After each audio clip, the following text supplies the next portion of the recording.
Saba. Ayan naman yung saging na saba. Tapos, imimix namin dun sa isa. Ayan o. Yung gabi. Ayan. Ngayon, gagawin namin yan, suman. Suman. Sabang suman? Ako, lumaki ako sa bundok, pero di pa ako nakatikim ng saba or saging na sinuman. Kasi mas madali ilaga yung saging. Alright. So, first time ko itong makakatikim.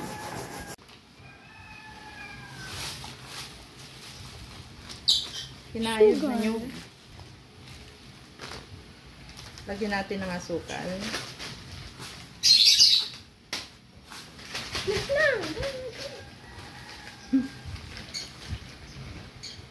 Tapos ihalo na lang natin.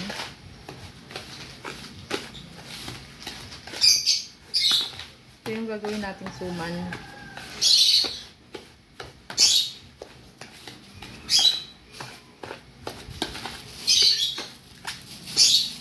Ihalo na natin yung iniraid na gabi.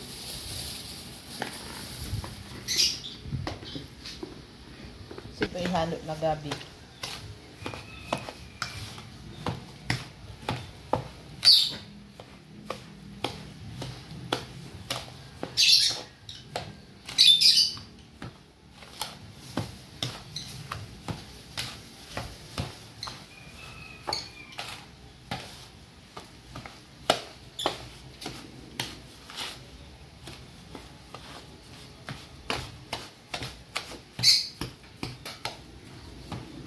Sunod na natin tong saba.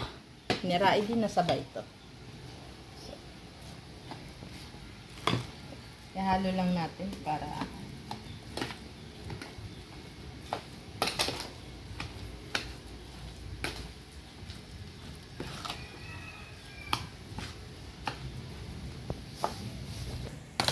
ito yung gagawin natin suman.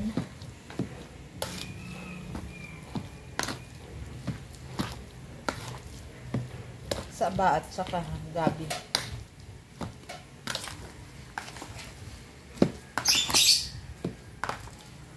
Tapos nating halo-haloin ito.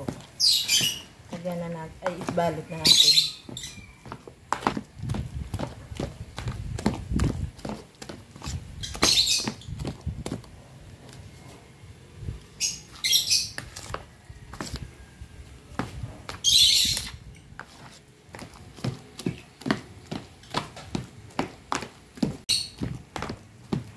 Yun, magbabalot na tayo.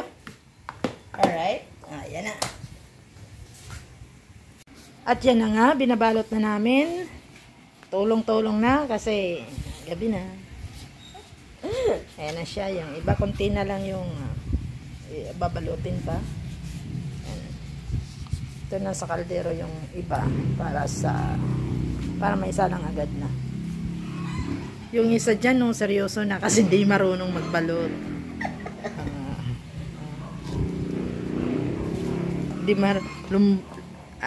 Ayan o, seryoso na. Para na siyang inaapi. Para siyang inaapi. Ayan na.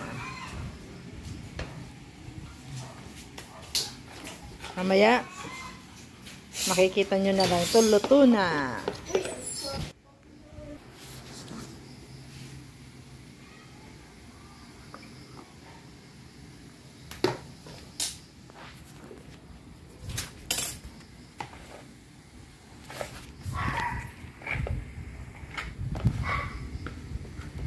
Ito, tutubigan na natin at ang maisa lang na are.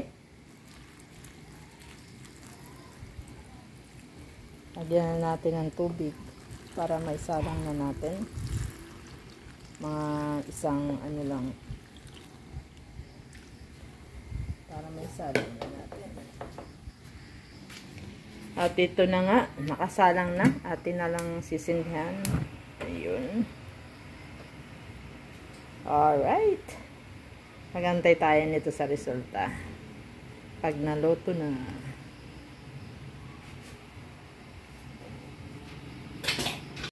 Luto na naming suman.